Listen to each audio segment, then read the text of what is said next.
जय माता दी। आज है आषाढ़ गुप्त नवरात्रि का 8वां दिन। तो आप सभी को आषाढ़ गुप्त नवरात्रि के 8वें दिन की हार्दिक शुभकामनाएं। माँ दुर्गा के 8वें स्वरूप माता गौरी की कथा आज आप सुनेंगे। साथ ही 10 महाविद्याओं की 8वीं महाविद्या देवी बंगलामुखी की कथा आज आप सुनेंगे। यानी कि माता गौरी और देवी मंगलामुखी की कथा का श्रवण आज आप करने वाले हैं। माँ दुर्गा का 8वां रूप और माँ का ये अवतार महागौरी के नाम से जाना जाता है। शुंभ निशुंभ नाम के दानवों का वध करने के लिए महागौरी ने अवतार लिया था। महागौरी का अर्थ है अत्यधिक सफेद और गोरा होना। महागौरी को गौर यानी कि सफेद रंग होने का वरदान प्राप्त था। इसी कारण वह इतनी सुंदर और कोमल है। माता महागौरी को अक्सर माता पार्वती का ही एक रूप कहा जाता है, क्योंकि माता पार्वती की तपस्या के कारण ही उन्हें महागौरी का अवतार प्राप्त हुआ। माता महागौरी के गोरे रंग के कारण ही उन्हें अक्सर शंख या चंद्र की सुंदरता से जोड़ा जाता है। माता पार्वती के रंग के जैसे उनके कपड़े, श्रृंगार, वाहन और शस्त्र भी सफेद और सुंदर हैं। माता पार्वती की आयु 8 वर्ष मानी जाती है। उनका स्वभाव बहुत कोमल और सौम्य है। माता महागौरी के नीचे वाले दाहिने हाथ में हमेशा एक त्रिशूल होता है, जबकि उनका ऊपर वाला दाहिना हाथ हमेशा अभय मुद्रा में ही होता है। उनके ऊपर वाला बायां हाथ हमेशा वर मुद्रा में होता है, जबकि उनके नीचे वाले बाएं हाथ में एक डमरू है। महागौरी को बहुत ही शांत और शील माना जाता है, जिस कारण उनका ध्यान करने से मनुष्य और जीव दोनों को शांति प्राप्त होती है। माता महागौरी का वाहन बैल है, जो उनके रंग की तरह श्वेत यानी कि सफेद है।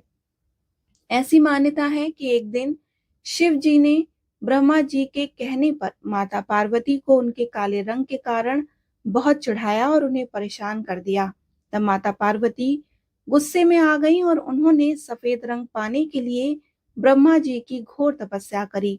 वहीं शुंभ निशुंभ को मारने के लिए देवतागण अलग अलग तरीके खोज रहे थे। इसलिए ब्रह्मा जी ने माता पार्वती से आग्रह किया कि वह अपनी तपस्या को कुछ समय तक रोककर शुंभ और निशुंभ नामक दानवों का वध करें। शुंभ और निशुंभ दो ऐसे दानव थे जिन्होंने संसार में हाहाकार मचा रखा था और वरदान के मुताबिक दोनों को केवल एक अविवाहित कन्या ही मार सकती थी। माता पार्वती अविवाहित थी, इसलिए ब्रह्मा जी ने उन्हें शुंभ और निशुंभ के संहार के लिए चुना। इसके बाद माता पार्वती हिमालय चली गईं और वहां जाकर उन्होंने गंगा में स्नान किया। जैसे ही वह गंगा में स्नान करके गईं, उनकी काली त्वचा उनके शरीर से धुल गई और वह एकदम सफेद हो गईं। माता पार्वती सफेद वस्त्रों में गंगा से बाहर आईं, जिसमें वह बहुत ही सुंदर दिखाई दे रही थीं। इसके बाद से उन्हें महागौरी की उपाधि प्राप्त हुई। इसके बाद माता ने काली से कालिका, चंद्रघंटा और चामुंडा अवतार लेकर बड़े बड़े दानवों का संहार किया। फिर माता महागौरी वापस अपने काली रूप में आई और उन्होंने शुंभ और निशुंभ का वध किया। शुंभ और निशुंभ के संहार के बाद माता काली वापस महागौरी के रूप में प्रकट हुई और तभी से उनका नाम महागौरी पड़ा। शुंभ और निशुंभ को मारने के बाद ही माता पार्वती को शिव पुराण में महासरस्वती और अंबिका की उपाधि भी मिली है। माता महागौरी के प्रमुख मंदिरों में से एक मंदिर उत्तराखंड के गौरीकुंड में मौजूद है। वहां हर वर्ष अनेकों भक्तों की भीड़ उमड़ती है। माँ दुर्गा के इस अवतार को पूजने से उनके भक्तों को भी शांति प्राप्त होती है। जो भी भक्त महागौरी का सुमिरन करते हैं, उन्हें माता धन्य धान व सुख समृद्धि से परिपूर्ण कर देती है। कहते हैं, यदि माता के विशेष मंत्र का पूर्ण मनोयोग से ध्यान किया जाए तो तभी सभी इच्छाएं वस्तुएं प्राप्त हो जाती हैं। माता का आराधना मंत्र है ओम देवी महागौराय नमः, अर्थात ओम के समान समस्त लोक को अपने में समाहित करने वाली माता गौरी हमें अपनी शरण प्रदान करें और हमारे दुखों का नाश करें। हम सभी माता को बारंबार नमस्कार करते हैं। माता महागौरी के रूप को अलौकिक सिद्धियों का वर प्राप्त है। उनका दिया हुआ हर आशीर्वाद भक्तों के सभी कष्टों को नष्ट कर देता है। इसी के साथ महागौरी के मंत्रों का जाप करने से असंभव कार्य भी। आज हम आपको 10 महाविद्याओं में 8वीं देवी देवी बंगलामुखी के बारे में बताएंगे कि देवी बंगलामुखी कौन है, उनकी उत्पत्ति कैसे हुई, उनका स्वरूप क्या है और उनकी साधना से आपको क्या फल प्राप्त हो सकता है। देवी बंगलामुखी 10 महाविद्याओं में 8वीं देवी हैं। उनका नाम दो भिन्न भिन्न शब्दों बंगला और मुखी का संयोजन है। बगला संस्कृत मूल के शब्द वल्गा का अपभ्रंश है। वल्गा का शाब्दिक अर्थ अंकुश अथवा लगाम होता है। अंकुश का प्रयोग अश्व को नियंत्रित करने हेतु किया जाता है। बंगलामुखी का अर्थ है वह देवी जो शत्रुओं को नियंत्रित करने एवं स्तंभित करने की शक्ति रखती हैं। अपनी स्तंभन एवं वशीकरण शक्तियों के कारण उन्हें स्तंभन की देवी के रूप में जाना जाता है। पौराणिक कथाओं के अनुसार कालांतर में पृथ्वी पर एक विशाल प्रलयकारी चक्रवात आया, जिसके कारण संपूर्ण सृष्टि पर विनाश का संकट छा गया। इस संकट के निवारण हेतु समस्त देवता सौराष्ट्र प्रांत में एकत्रित हुए तथा देवी के समक्ष प्रार्थना की। देवताओं की प्रार्थना से प्रसन्न होकर देवी बंगलामुखी हरिद्रा सरोवर से प्रकट हुई एवं भीषण चक्रवात को शांत किया। हिंदू पंचांग के अनुसार बंगलामुखी जयंती वैशाख माह के शुक्ल पक्ष की अष्टमी को मनाई जाती है। देवी बंगलामुखी स्वर्ण वर्ण वाली हैं। देवी पीले कमल पुष्पों से भरे अमृत सागर के मध्य एक स्वर्ण सिंहासन पर विराजमान रहती हैं। एक अर्ध चंद्रकार चंद्रमा उनके मस्तक पर सुशोभित रहता है। उनके पीले रंग की पोशाक धारण किए चित्रित किया जाता है। देवी की दो भुजाएं हैं।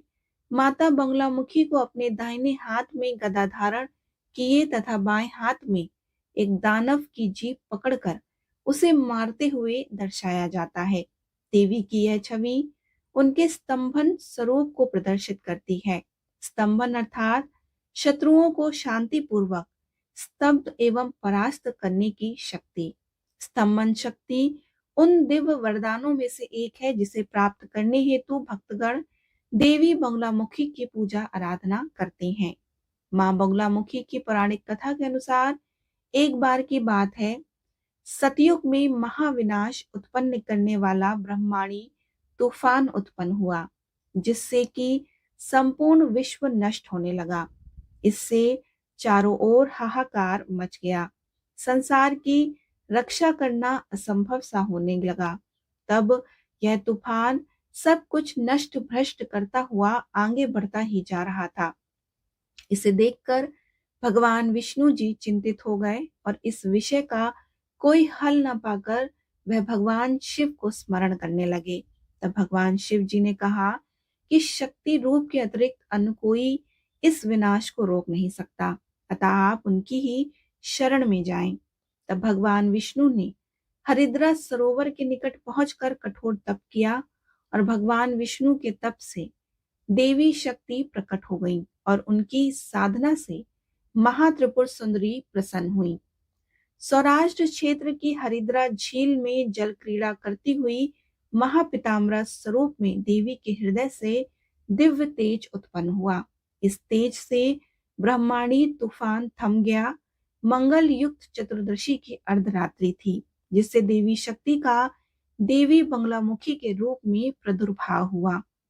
त्रिलोक के स्तंभ महादिविद्या बंगलामुखी ने प्रसन्न होकर भगवान विष्णु जी को इच्छित वर दिया और तब सृष्टि का विनाश रुक सका। देवी बंगलामुखी को वीर रथ भी कहा जाता है, क्योंकि देवी स्वयं ब्रह्मास्त्र रूपिणी है। इनके शिव को महारुद्र कहा जाता है, इसलिए देवी सिद्ध विद्या है और तांत्रिक इन्हें स्तंभन की देवी मानते हैं। और गृहस्थ के लिए देवी समस्त प्रकार के संचय का शमन करने वाली हैं। ये देवी 10 महाविद्याओं में 8वीं महाविद्या है। मां बंगलामुखी की साधना शत्रु को स्तंभित एवं परास्त करने के लिए की जाती है।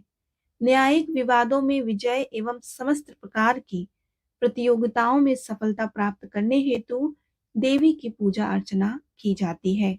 बोलिए मां देवी बंगलामुखी की जय। अब आप सुनेंगे 10 महाविद्या कवच। हे देवी, मैं महाविद्या कवच का व्याख्यान कर रही हूँ, जो सर्व सिद्धिदायक तथा सभी इच्छित फल को प्रदान करने वाला है। इस कवच का पाठ निश्चित सिद्धिदायक है। यह महाविद्या कवच अति उत्कृष्ट एवं प्रचंड शक्ति युक्त है। कवच पाठ से पूर्व दाहिने हाथ में जल लेकर कवच से संबंधित ऋषि देवता आदि का संकीर्तन आवश्यक होता है। यह प्रतिज्ञा वाक्य कहलाता है।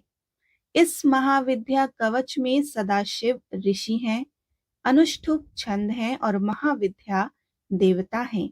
धर्म, अर्थ, काम तथा मोक्ष प्राप्ति इस कवच पाठ से प्राप्त वह विषय है।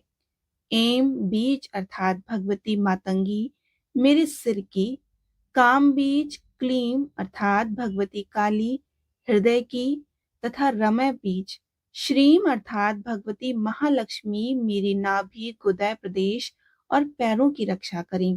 त्रिपुर सुंदरी मेरे मस्तक की उग्र छिन्नमस्ता मेरे कंठ की, भगवती काली समस्त शरीर की तथा त्रिपुर भैरवी गुदय प्रदेश की रक्षा करें।